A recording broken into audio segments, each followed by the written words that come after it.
What are you trading your peace for these days? And I'm being very intentional in my choice of words here. Trading versus what I used to say and think stealing. Hey there. Are you a Christian woman who's ready to strengthen your faith and stop the madness in your mind? The worry, doubt, anxiety. Do you want something more for your life but are not sure where to even begin? You've come to the right place. Hi, I'm Kristin Campbell. I'm excited that you're here as we journey together to discover mindset renewal and empowered faith for the Christian woman.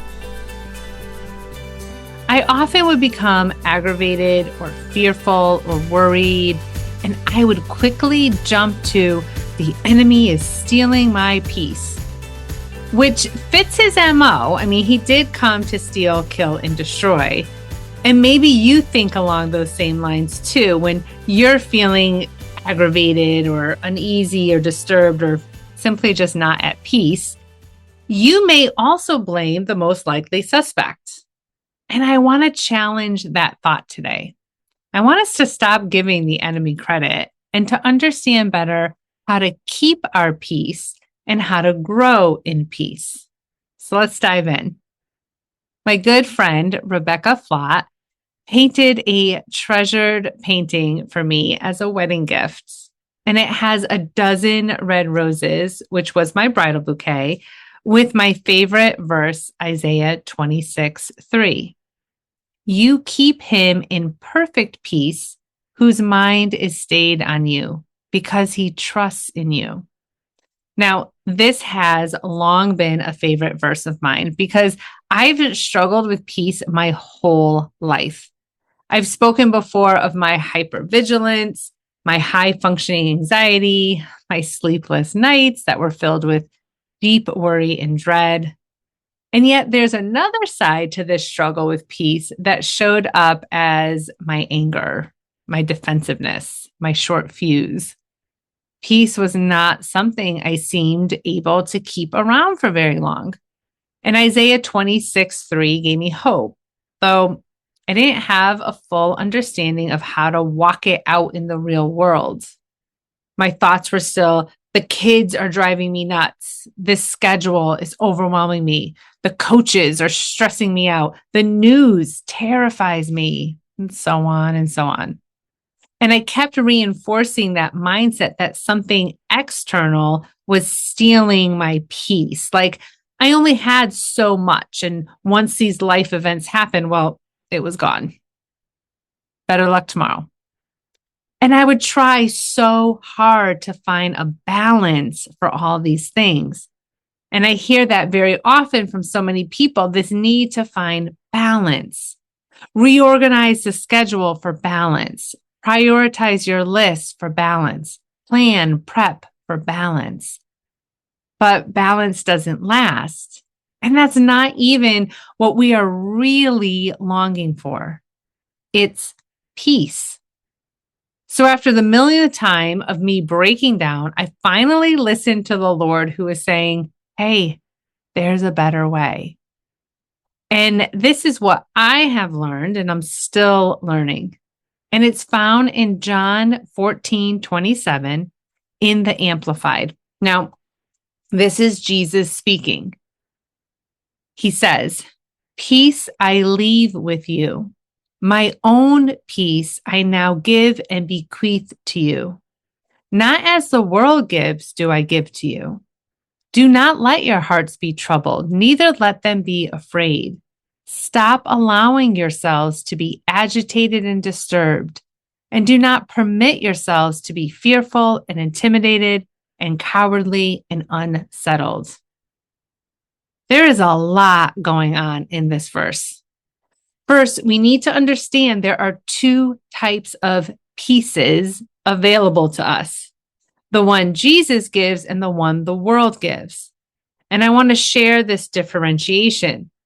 The world says, once the chaos around you is in order, I will give you peace. And Jesus says, I give you peace in the middle of the chaos around you. Too often we chase after the world's version of peace. Once I get things in order, I'll feel better. Once I balance my life, I'll be good. And we chase and we chase, never really achieving it because it's not real or lasting. If it's not from God, it's a counterfeit.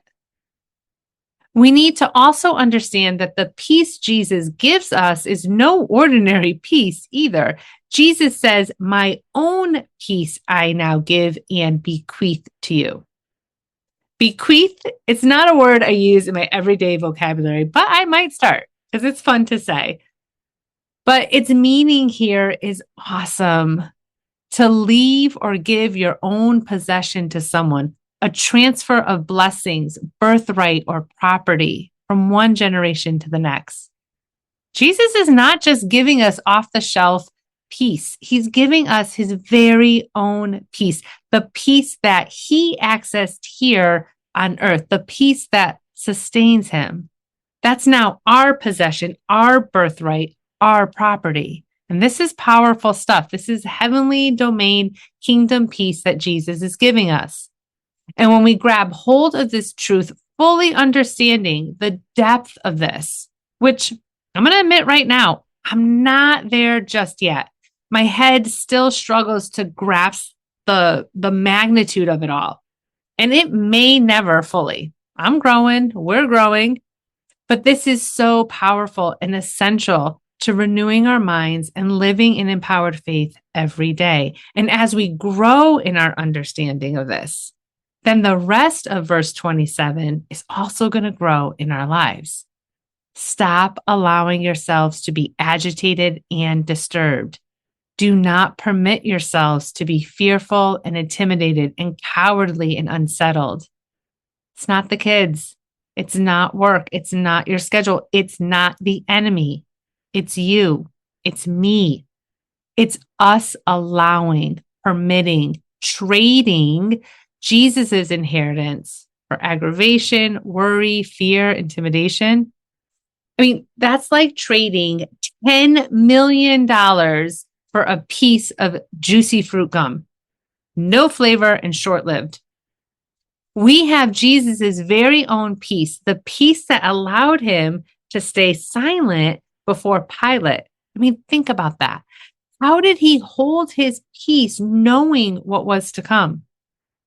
The same way we will be able to. See, peace is not based on what is happening around us. Its source is who is inside us. Peace is within. It's acknowledging and focusing on God's presence over our problems. There's no such thing as a perfect life.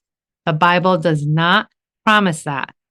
It does, however, tell us that God will keep us in perfect peace, his peace, when our minds are stayed on him. It's internal, all of it. And we have choice. It's clear in John 14:27 that we choose to allow, we choose to permit the worry, anxiety, intimidation into our life. We trade his peace. We trade his promises. We do it. So it's important to recognize the times that we are doing it and change gears. Cast your cares onto the Lord. Look at Philippians 4:4-9. It tells us to switch our thinking back onto the Lord. If it helps you, think about the millions you're giving for the stale stick of juicy fruit. Whatever will help you make a different choice. Well, it's too hard. Yes, it's hard. I'll give you that. And God knows the challenge of this. But guess what? Peace is also a part of the fruit of the Spirit. I spoke about the fruit in the episodes on self-control and joy. You are not on your own in this. God gave us a helper, and it will take intention on our part. It is work, yet the reward is well worth it. Peace is also a guard over future panic, anxiety, overthinking, and the like. It will act as an umpire, we're told in Colossians 3:15, over all the questions that arise in our minds. Growing in peace comes down to what it always comes down to: trust and surrender. Using Jesus's peace just as he did by trusting in God's plan and his promises. I pray this week you are able to fix your mind on the Lord and be kept in his perfect peace. I hope to see you next week as we finish up our Growing In series. Be blessed. Thank you for listening to today's podcast. I hope you walked away a little stronger in your faith and freer in your mind. You are so loved. If you like this episode, share it with a friend. Leave your ratings and reviews, and engage with me on social media. I'd love to hear from you.